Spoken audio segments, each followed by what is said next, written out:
welcome to the Slow Parenting program on Nostalgia Media. My name is Richie Adewusi. Welcome as you join us, as you log on to be part of this program at this time, same time every week, 2 p.m. Eastern Standard Time, US and Canada, and 7 p.m. West African time, including Nigeria, on Wednesdays every week.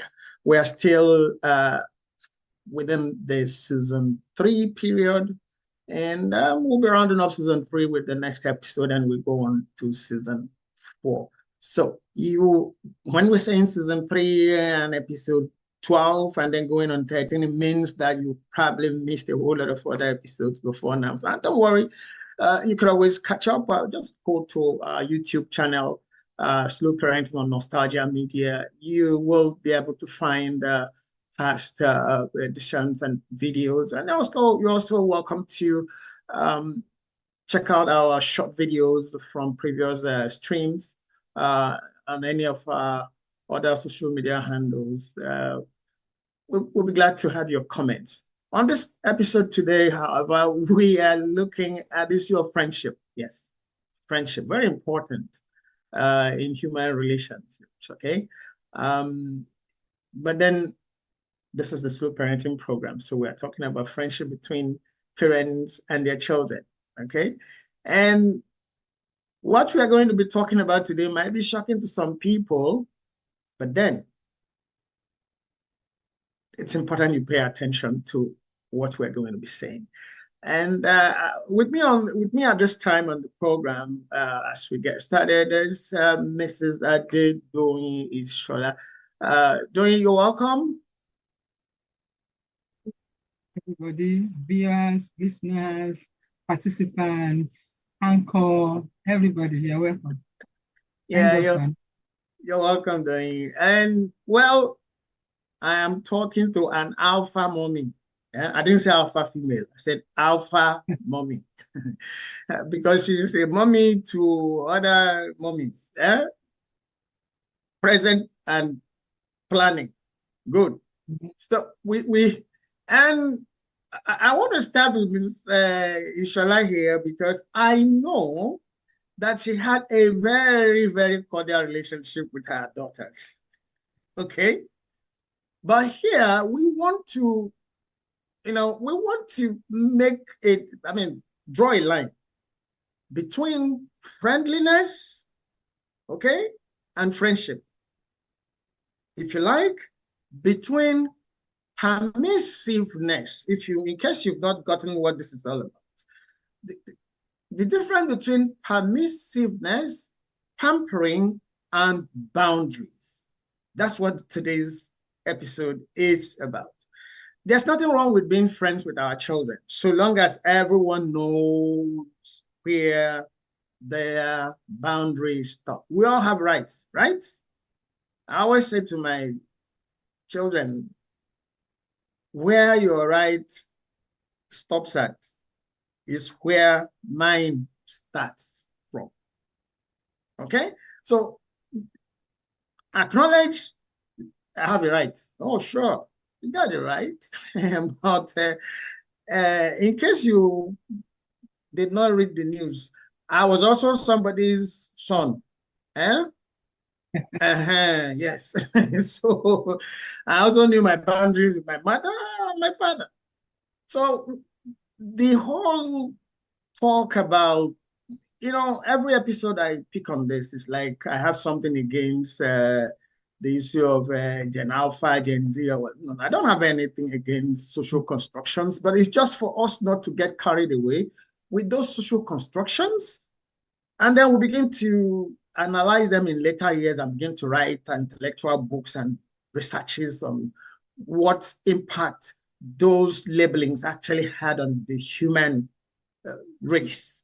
Because they have an impact, because you have folks who are excusing themselves, okay, based on, oh, after all, I am Gen whatever. And we have parents who are also throwing their hands up in the air and say, well, the student of that. in our own days, what our parents used to say was children of nowadays. Then, not gen anything. I mean, then it got to the point where you had Panadol children, right? And then from there, it now got to the point where you had Indomie children. So this whole gen, whatever is not new. We're not, humankind is not new to finding nomenclatures for labeling behaviors or, groups of people. Okay. But that must not stop us from doing our parenting jobs. That's what our issue is on this program. So, Mr. Shola, in looking at how would you define friendship and friendliness in a parent-child relationship? Let's start from there. Yeah. Once again, I say good evening to everybody. For me, friendship is deep, very deep, in the sense that your words are able to confide in you certain things about them from the start to the finish. They'll be able to tell you deep things and they want you to understand with them, not judge them. They could even tell you things that are probably unbecoming, because they want somebody that they can actually unbottle to.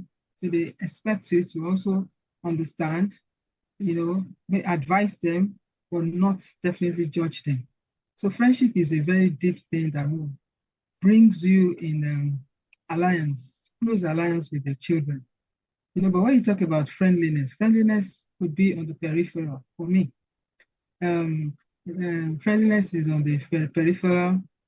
Friendliness is probably you have opportunity to crack jokes with your children, to talk to them just on a friendly note, not really that they are able to, confide in you or come to you. Friendliness is like having a kind of a sort of affinity, not very close affinity with them, but they see you as their mother, they see you as their father, they see you as somebody that at least they can relate with to some extent. It's quite different for me, it's quite different from friendship. Friendship is deep. Friendship is when they come to you and share their deepest thoughts with you, and of course, you understand with them. But friendliness is just being on the surface with them. Maybe I can put it that way. Thank you so much, Mrs. Shola. Now, do we take it to mean, do we take your position to mean that parents should be friends with their children and not be friendly with them? Is that what we should understand? No, they need to be both friendly and friends with them. No, but you take a position. I want you to take a position out of the two extremes. Well, they need to be friends. Friends leads to friendship. Friends, for me, is much deeper than being friendly. Friendly, you can be friendly with the person next door without actually having anything aside from hi.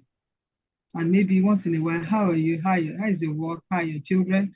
How is your family? And you're off. It's different from that person coming to you to say, Mommy, I'd like to share some thoughts with you. And of course, he knows that when he shares it with you, or she shares it with you, she knows or he knows that he's there, stays there, and he'll get better when he goes. Like somebody will tell you, anytime I talk to you, I feel better. And I'm always like, Father, thank you. That's somebody that takes me more than just a friendly mama, a friendly friend, a friendly person, sees me as a friend that he or she can confide. Okay. So we get the point. We get the point. You prefer to say stay friends. Okay. Now, yeah. I would want us to watch this video. Okay, let's watch this video, and then we'll come back and continue from here. Stay tuned. You are not your child's friend. Mm-hmm. You are their parent. Yes, ma'am. And your job is not to be liked, it's to be right. Mm-hmm. One of the things I say, if you give up that authority, you're going to lose respect. Wow.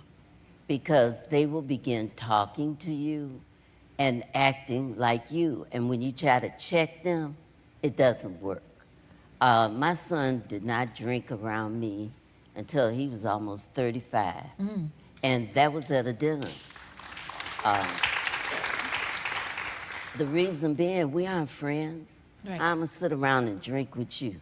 And you 20, 19, 21, let's say even 30. We're not friends. Wow. We can be friendly, but we're not friends. We can be friendly, but we're not friends. Write it down. Okay, welcome back. We saw that short video clip. Mrs. Shola, okay, it looks like we've lost Mrs. Shola there.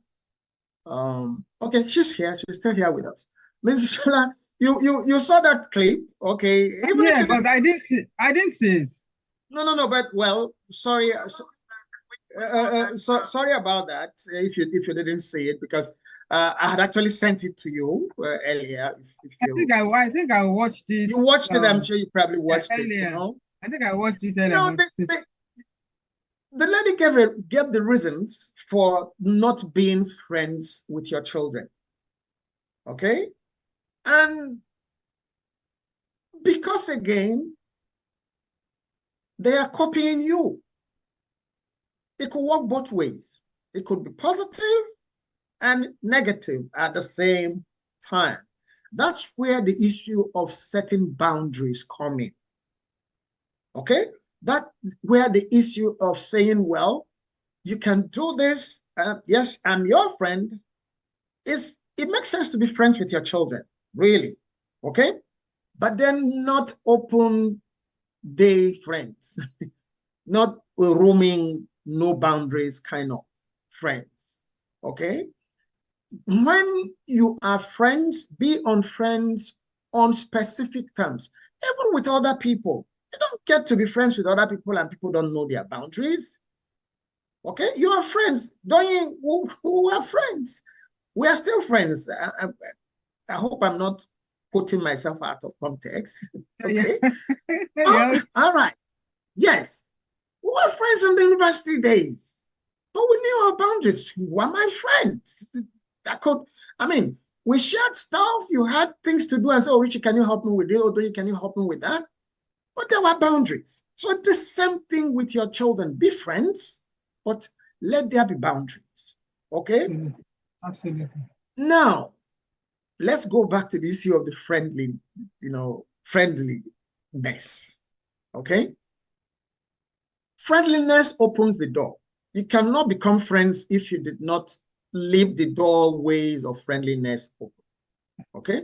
What would friendliness then mean?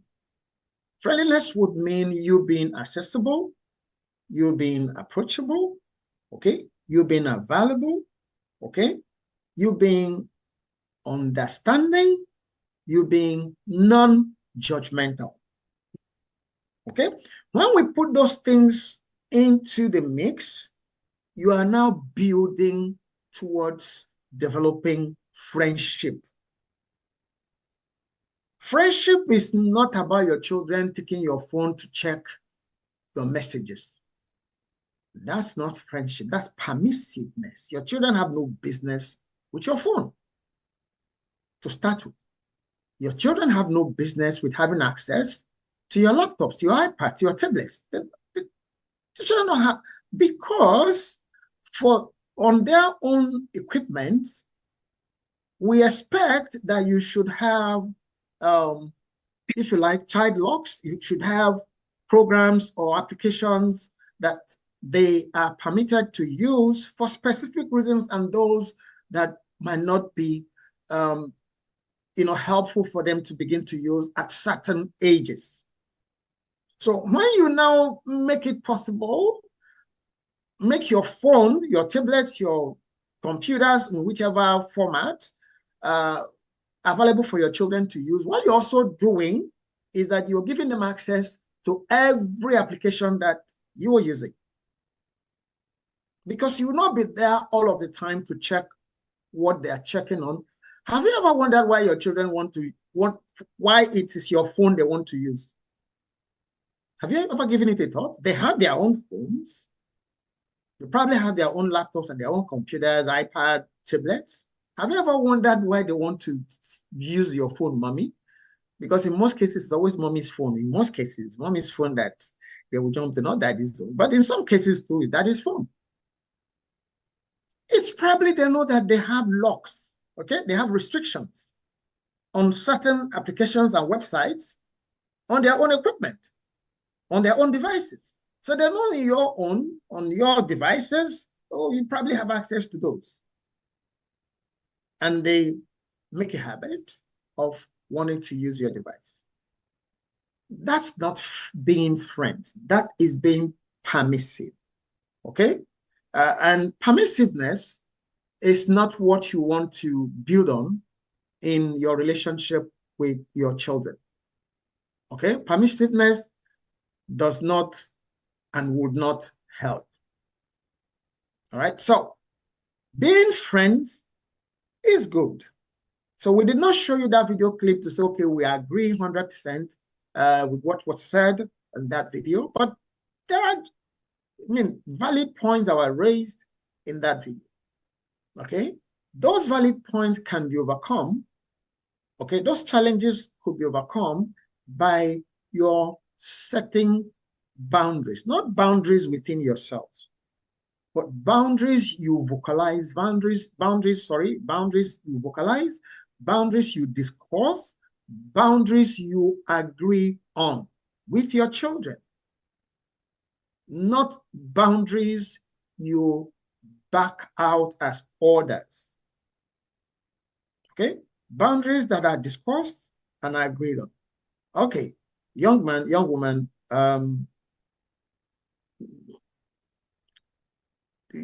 I thought we agreed you should not use my phone. But I'm just checking something. We've agreed. You have your own phone, right? Why don't you try using it? Oh, Dad, you just don't. We agreed. And do you remember why we had that agreement? You go through the reasons for which you have come to that conclusion and agreement with that child or the children, as the case may be. Don't leave anything to chance, to assumptions, to conjectures. No. That's why we've always said here on the Slow Parenting program that communication is the key to whatever kind of relationship outcomes you want with your children. Communication could make or mar the outcomes you desire in your relationship with your children. Be open, get criticized, but then always work on giving your own side of that. It wouldn't always come out to be accepted, to be agreed upon and all of that, but don't leave anything to conjectures, okay? You can't use my laptop, okay? Not is mine. And then why that? Because I said so. That wouldn't work. You would get the child not to use the laptop, but it would leave some lump in the child's throat and some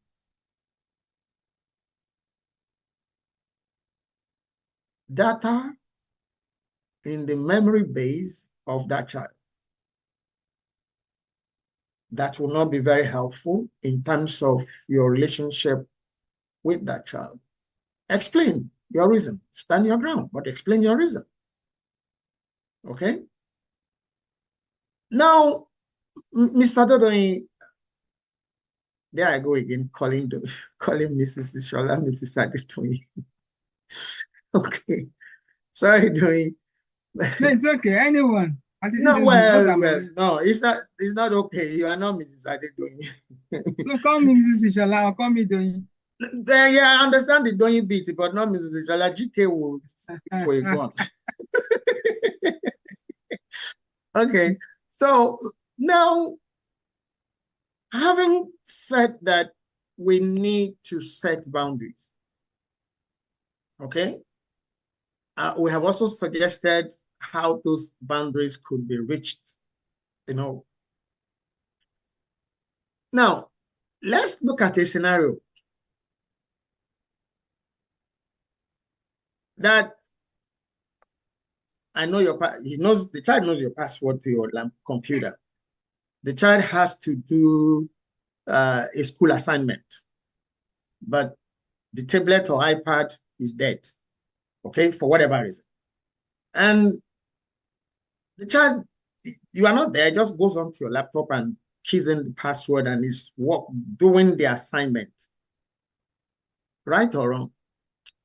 What would you do? You see, I don't want to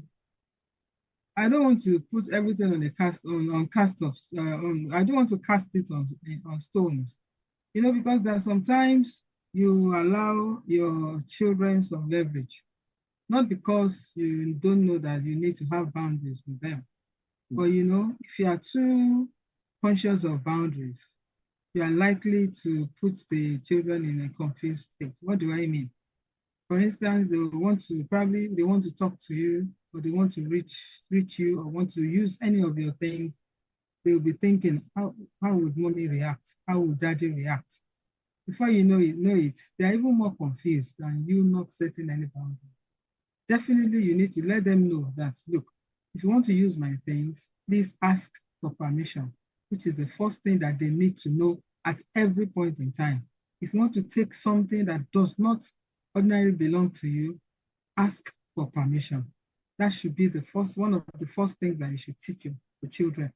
Be that as it may, the child probably, for instance, if I'm not in and the child has access to my laptop and she has a homework that she needs to do, and of course, probably I wouldn't come home early enough or earlier than I thought or whatever. She goes to my laptop and she does her homework. She tell, as soon as I'm getting out of the car, I'm getting to the door, mommy, I use your laptop to do my homework. What will I do to that child? Okay, let me see the homework. That's the only thing I'll say. Let me see the homework. I'll go through the homework. I hope you didn't go beyond touching and using it for your homework. No, mommy, I didn't do that. Okay, I believe you, and life goes on. Okay, Doyin. Okay, Doyin. Yeah. Thank you. But there are two gaps. There are two gaps in that narrative now. Beautiful response, beautiful perspective and position. Okay. The aspect that, yes, permission is key. Okay. Yes, the child has to do the homework. Two things. Number one, should the child have, if you have gotten to, have a reason to put any kind of restrictions on the devices that the children use, or, phone, laptop, tablets, iPad, should your children then have your password for any reason? That's number one. Number two, you stated clearly and correctly so that permission is key. The other question that now needs to be asked is, does that child have a phone with which that child could have reached you to still get on with getting that needed permission? You understand? Because when we say we set boundaries, we must make those boundaries work. One, instance of indulgence, that's a heavy word in this scenario, but then for want of a better one right now, in this particular scenario, one instance of indulgence can mess up every other thing we can. Because again, the issue of, did you do any other thing on my laptop? And the child says no, can bring another type of problem. The issue of trust. Okay? It now depends on who that parent is. It now depends on the relationship between that parent and that child before that time. Okay? I don't believe you. Another tunnel is opened up in that relationship that could have been prevented, okay, by that child not having access to that laptop. But then if you say, I believe you, it means you already know this child. And another challenge. What if that child is not the only child you have in the family? What if the other child or the other children, maybe because of one issue area or the other, okay, they cannot use your laptop?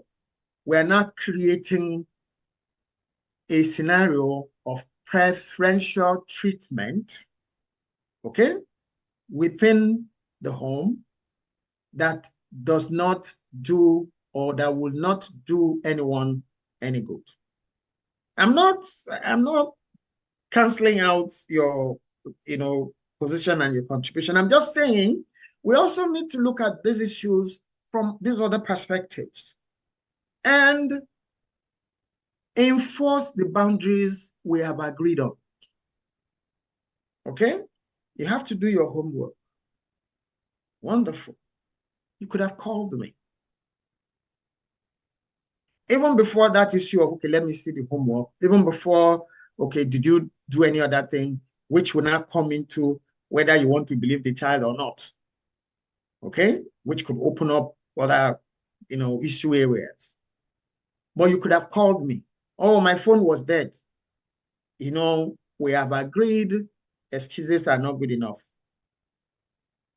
on the issues of taking up responsibilities or sticking to what we agree on.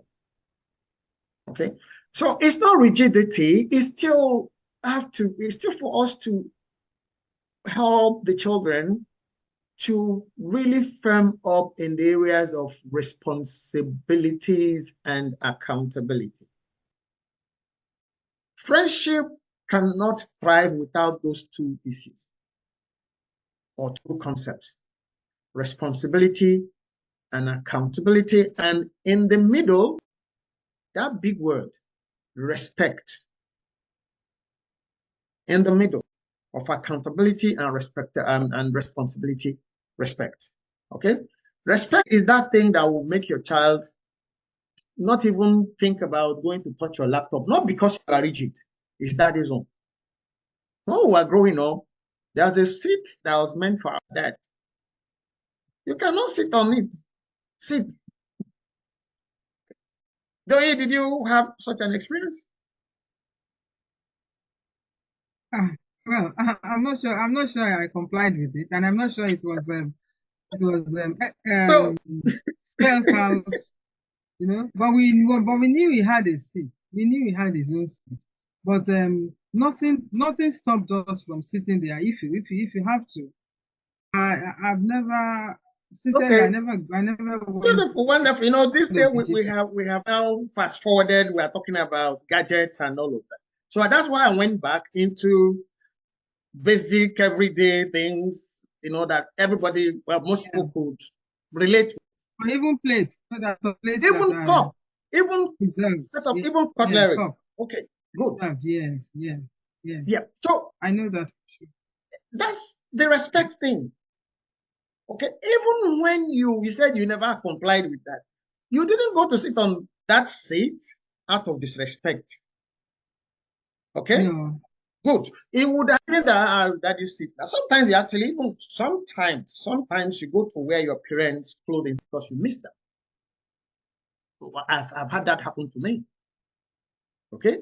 Sometimes people go to wear their parents' shoes, whether male, whether father or mother's shoes, because they miss their parents. Okay. I'm not talking means of when the person is unalive or the parents are living, but because it's been away from home for a while or whatever, I'm just missing it. Just go to the wardrobe, take a dress or shirt and put it on. Okay. I have shared very early episodes of Slow Parenting Program about my first daughter going to wear my wristwatch. Actually, even at the point, wore my T-shirt. And first, I was excited that, oh, she's wearing my T-shirt. I felt good. But then we also had to have a discussion. Young lady, this is my T-shirt. And they are just, yeah. You would know when such things are out of fondness That's the other aspect that we have to look at. You will know when boundaries are being crossed out of fondness for the parent. Okay? Or just, why should I not? The response you get is actually what would underscore what your own reaction should be. Okay? So, yes, the child did not call, okay, for whatever reason. Yes, the child did not stay away from, but what was the motive? What's the underlying motive for going? Is it that I'll use it now? When you now asked, but again, when you came back, you are not the one who asked, who touched this laptop? That wasn't your response. Okay? That wasn't part of your position, your contribution. The child walked up to you. That also shows respect in itself. Okay? That the child said, oh, let me report myself. I used your laptop to do, okay? Parents, you should still ask those other questions. Yeah, you are grinning inside of you, but grin is not showing in your teeth. You feel good inside of you. Don't let the feel good, don't get carried away. Because that one moment, one time, one opportunity, one instance of, oh, it was homework, and lead to other instances where it would not be homework. That's number one. Number two, the other children are watching. Okay? They're watching how you handle that particular issue of somebody using, okay, the things you said don't use. First of all, you would have agreed on don't use. Okay? Unless you can leave some windows open. Unless, then if you have to, going back to your position, ask me first. Ask mommy first. Ask daddy first. Okay? So we're going to take a short break now. When we come back, we would continue. Okay? Don't go away, please. Your children are watching. Oh, mom always goes to that person, or dad always goes to find out from, okay, why? What? There's nothing wrong with that. My mom did it. If mom did it, doesn't mean that that's supposed to be right. You know, in your own home now, keep it together. Keep it in the family. Have your discussions. Have your decisions. Carry out responsibilities. Make your mistakes. Correct yourselves. And then celebrate your success. Yes.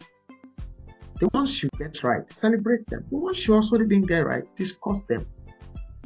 Correct yourselves in love.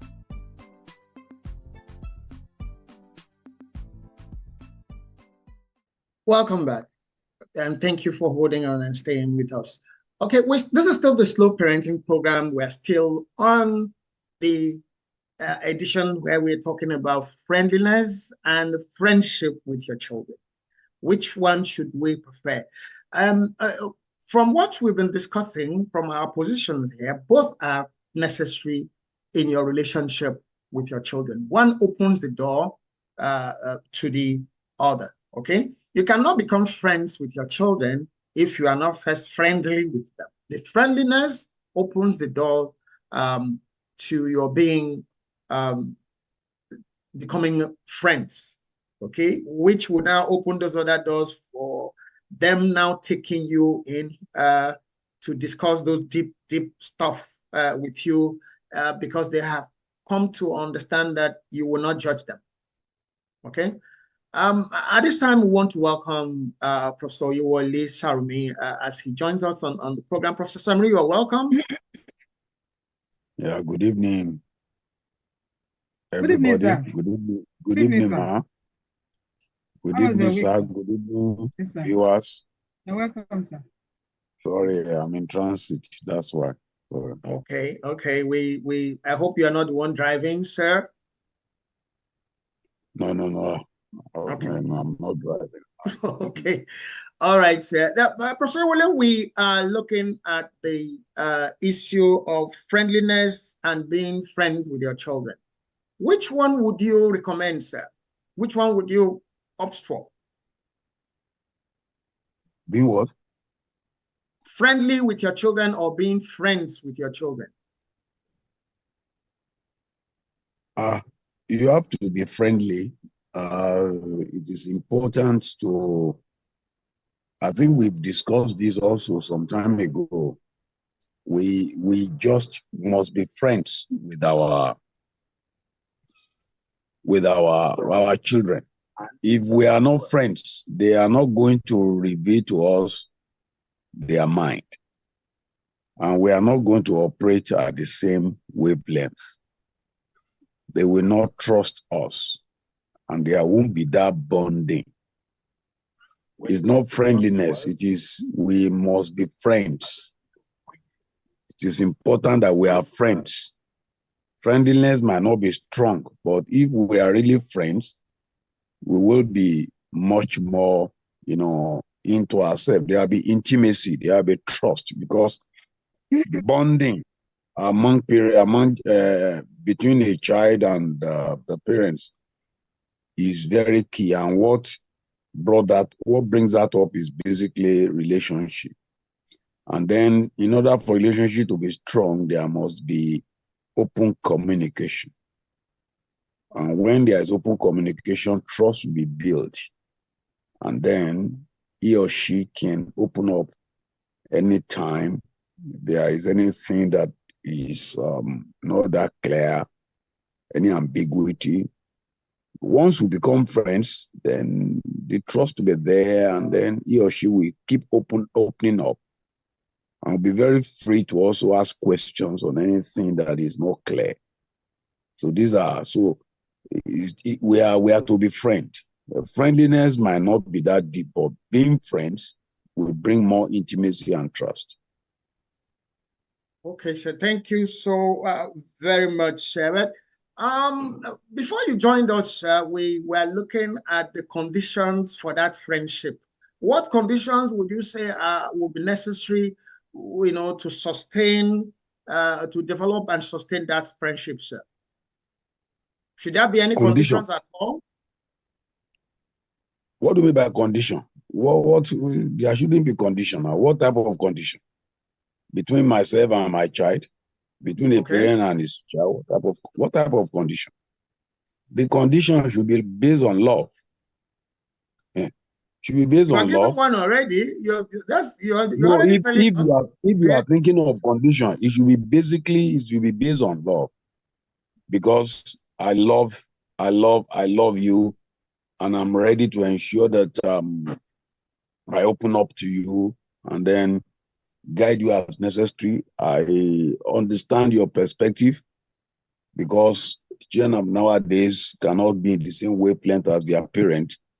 What they are thinking might quite be different. So the parent needs to come to their level to, understand what they are feeling, and at the same time also understand their perspective and be able to process it in a way that will make him or her to trust the parent. So the key condition is basically love. And I believe also that once that is shared and is mutual, every other thing should fall into places. The other things I talk about, we start building over time. Okay, sir. Okay, sir. But I also need to ask a follow-up question from there. Does that mean because we love our children, or because that children love us, would that mean that the children can do anything they want with us, anyhow, anytime? No, not you. That's not the way we are brought up here.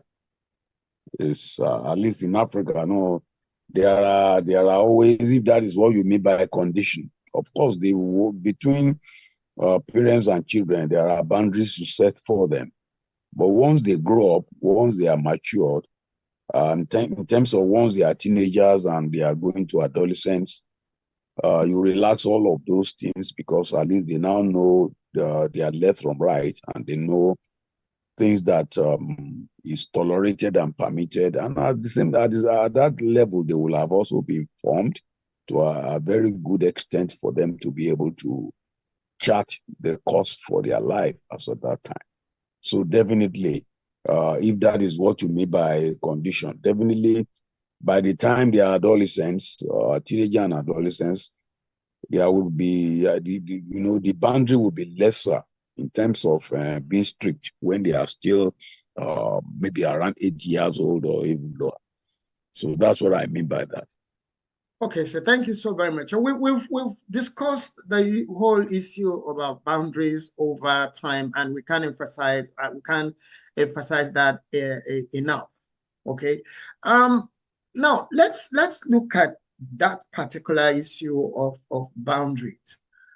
In certain boundaries that I called conditions earlier. Okay, yes, in certain boundaries, Professor Wally, should it be, are we to look at mutuality, or we look at,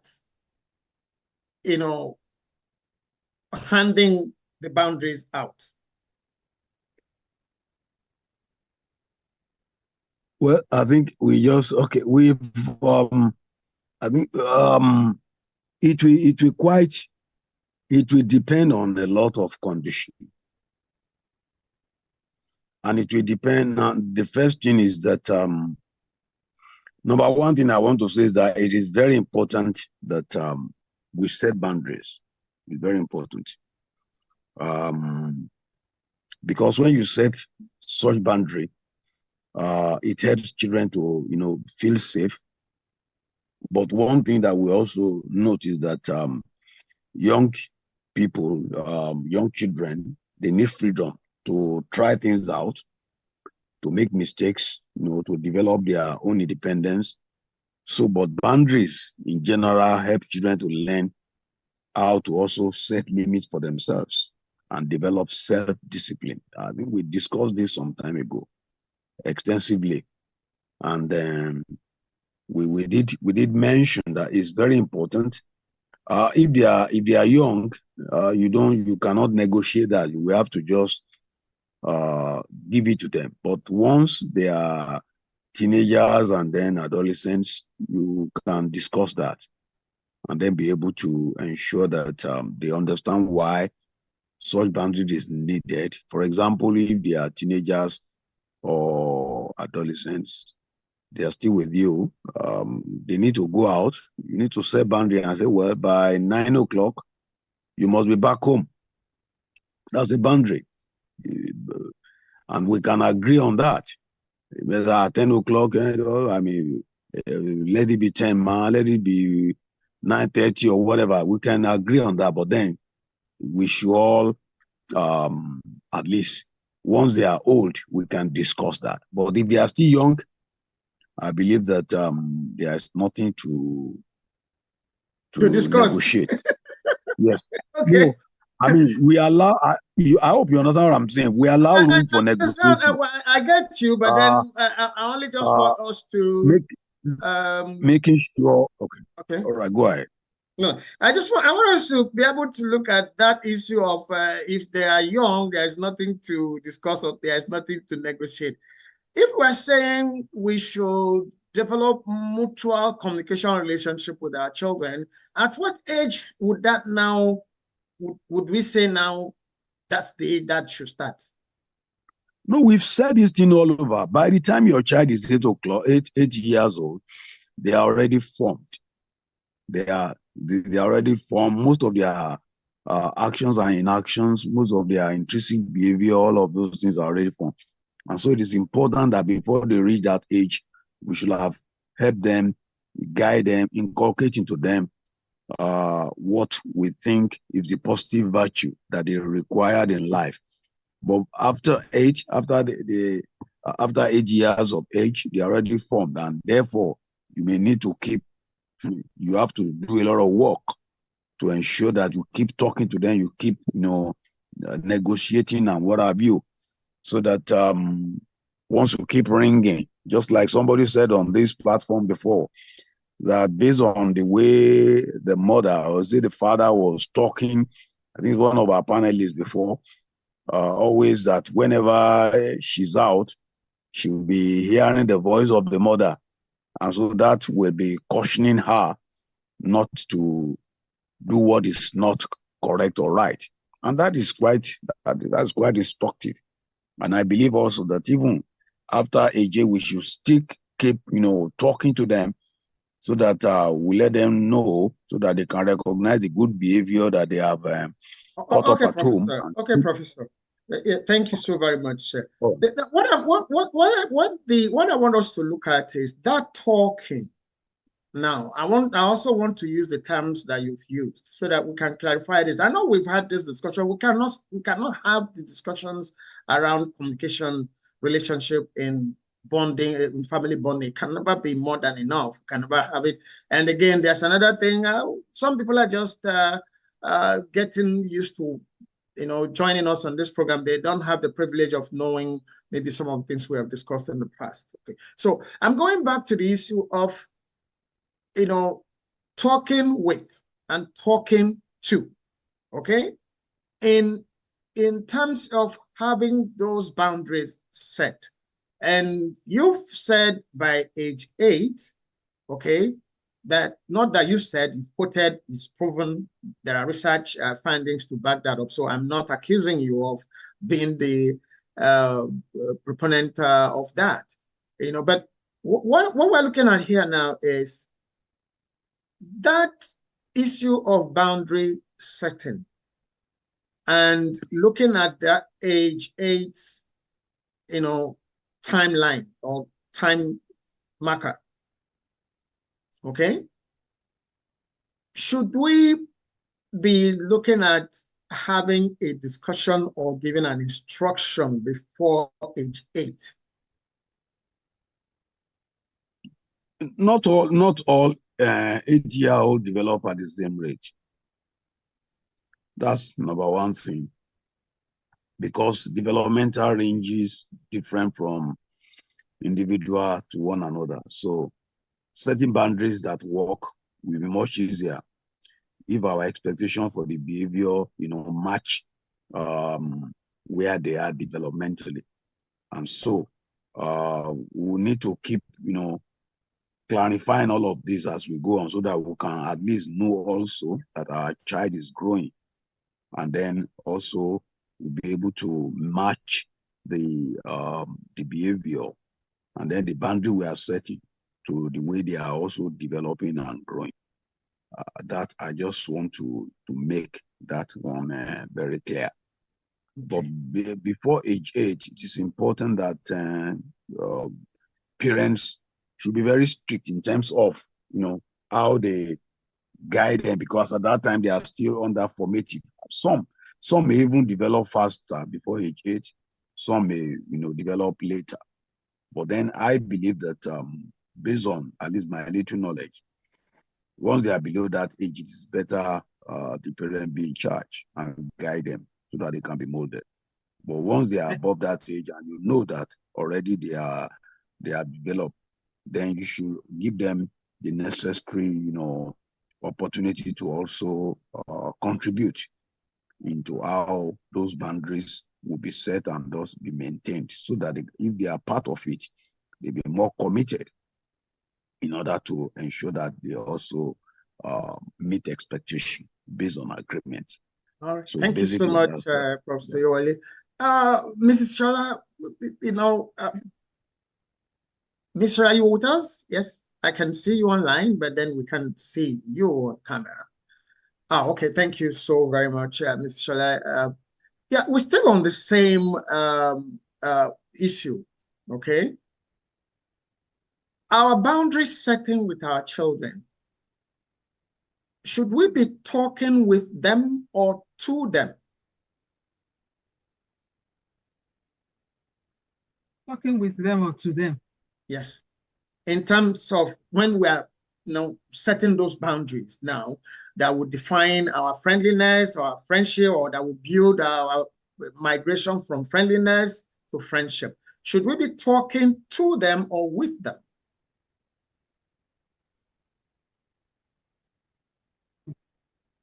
For me, that is semantics. If you are talking to them or if you are talking with them, it doesn't make any difference to me.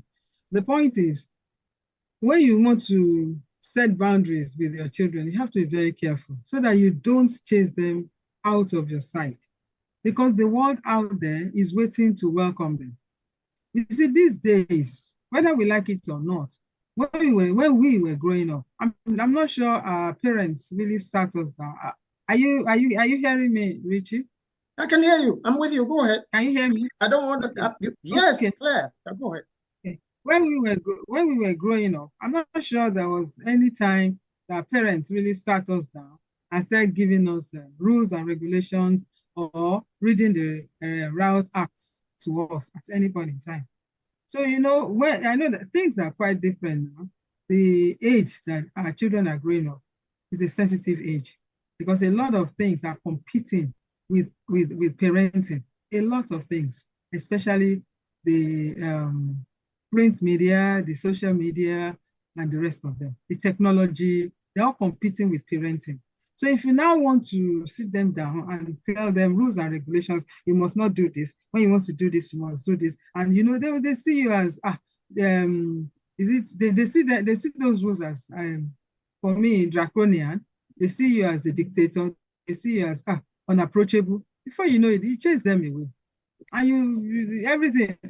You better don't go. Mommy say you should not go there. You better don't do this. Or mommy say, daddy say you should not do it. Before you know it, you keep losing them. You see, why don't you? I don't see any reason why you can't have your children access you freely. And of course, by the time they're doing something, you like, no, don't do that. That's not good enough. But setting defined boundaries, and letting them know that they don't need to cross that red line. It's like restricting them and pushing them away from you. And the more you push them away from you, the more the world is out there to carry them and to take them up. So we have to be very careful. Why? Because I'd said, thank God that Professor Oyewole has said the same thing that I said.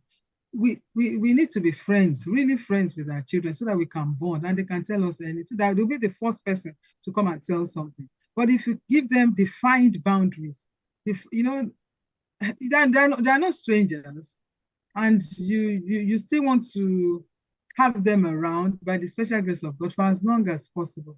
But if you say you now read route acts to them and keep reminding them that they don't need to cross a particular boundary, then that means you don't even believe in them. And once you have nurtured your children in the way of God, once you have nurtured them very well, there are some things that they know that they should not do. So if you now put a kind of crossbar between you and them, for me, you are losing them. Too much of grammars will make you to lose your children. That's the way I feel it. Okay, Mr. Shala. Professor Wale, I thought you were trying to say something earlier.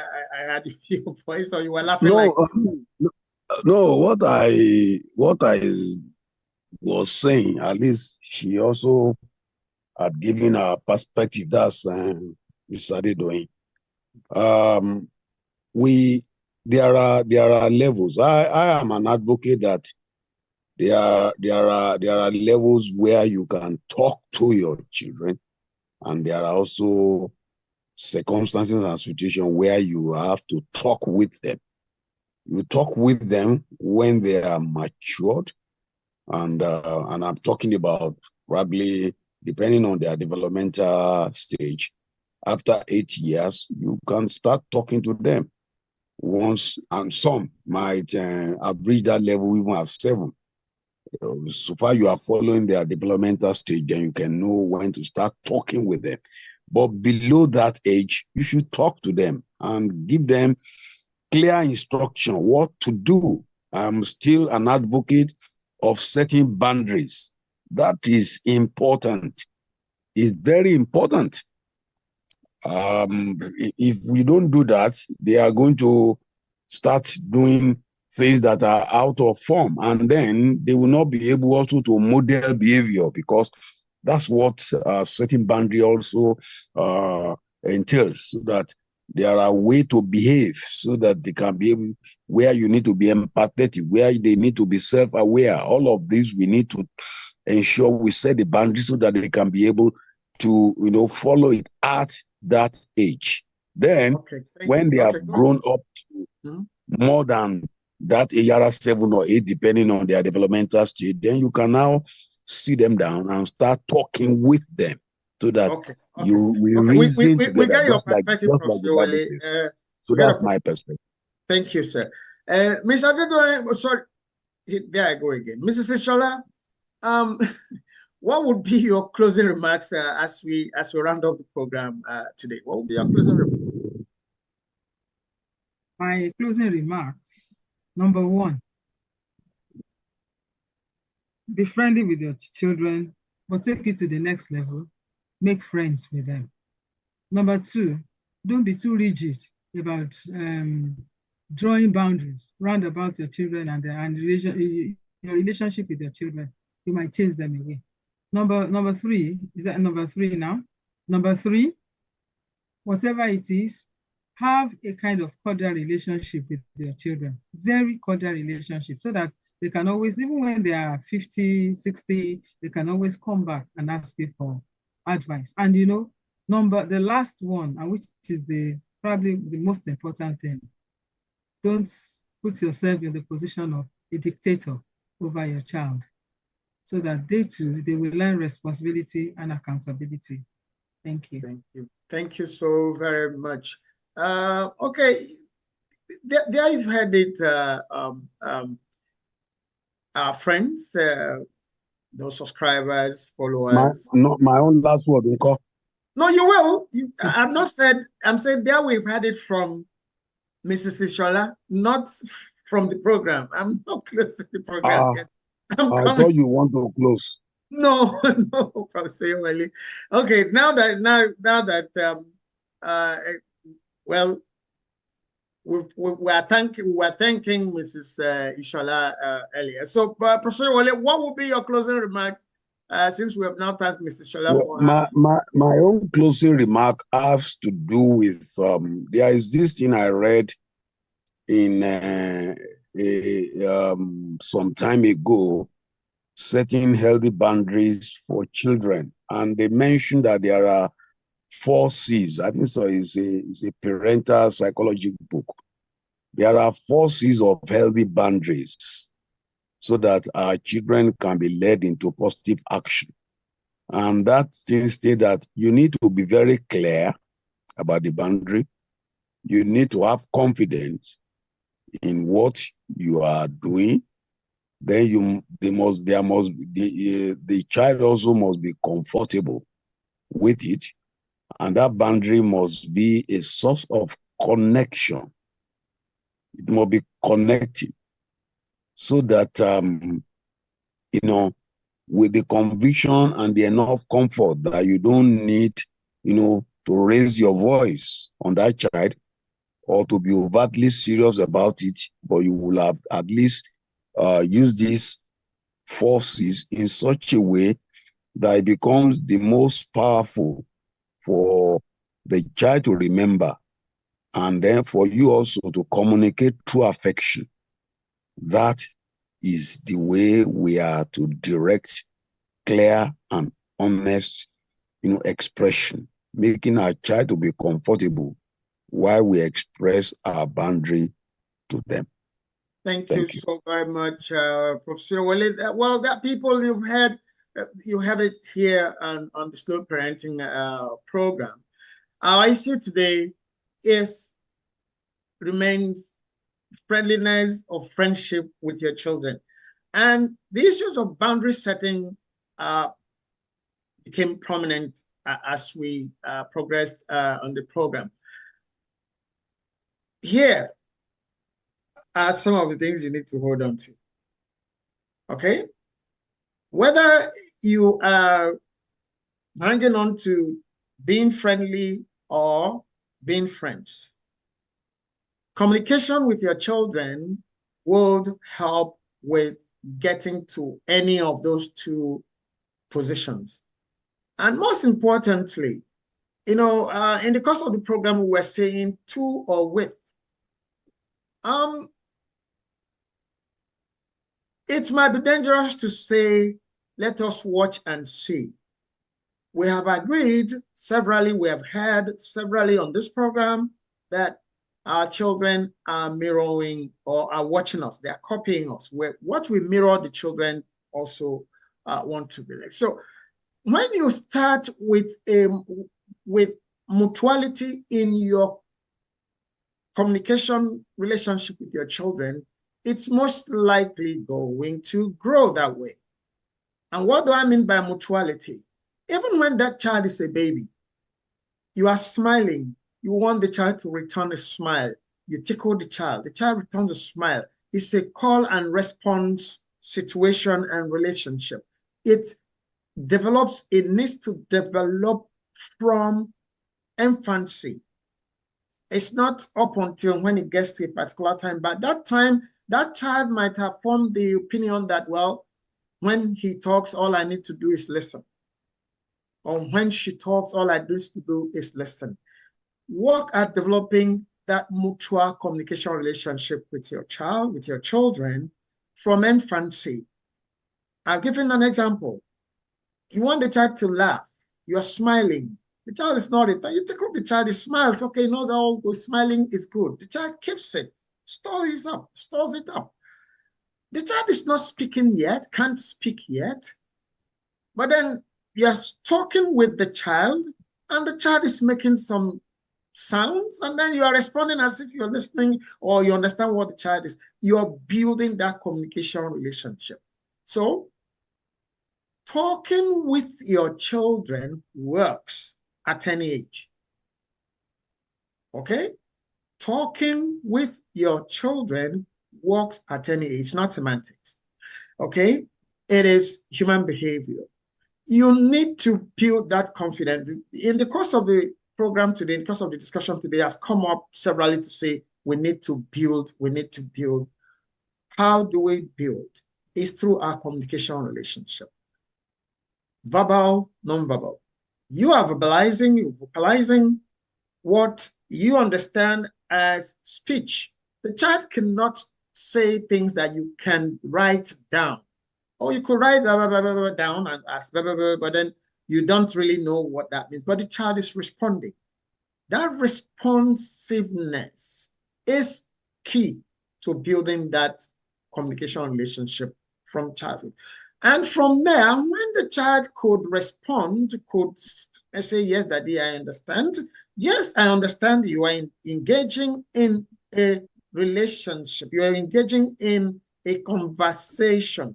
You are not given a dictation. Okay? If you want to use my, incidentally, 2-year-olds actually understand if you want to use my phone now. They do. There are so many videos about that on the internet. Okay? So 2-year-olds understand. So the age thing now is actually questionable. It's a big questionable issue now when it comes to issue of communication with children. Children are growing up to understand things a lot more faster now. Okay, so certain research documents that we have on childhood behaviors and all of that might need to get, visited sooner than later. Okay, so that is it on our program for today. Start early to communicate with your children. It helps to build that friendliness, which will lead you to becoming friends with your children, but not without boundaries. Boundaries are not meant to mean that you are being a dictator, especially when you discuss those boundaries and mutually come to a conclusion about what is agreed on for each issue area. Okay, so that's it for our program today. Thank you so much for being part of us. Or if you're watching this video at any other time, yep, well, it's not time bound. It's not that it must be only during the time of this live stream that you can, because the videos are available at our YouTube channel. Anytime you feel like going to see any of our previous episodes, just go to our new YouTube channel, Nostalgia Media, the Slow Parenting program, the Slow Parenting on Nostalgia Media. You'll find previous videos about this program, and then short videos from different live streams are also available at our other social media handles. Please feel free to like, follow, share, comment, subscribe, and most importantly, send us your perspective, send us your comments concerning any issue area that are of concern to you regarding parenting. So until we'll come your way again next week, Wednesday, same time, 2 p.m. Eastern Standard Time, US and Canada, and 7 p.m. West African Time, including Nigeria. Keep talking, okay? Keep talking with your children to build that friendliness into friendship. Thank you, and bye-bye.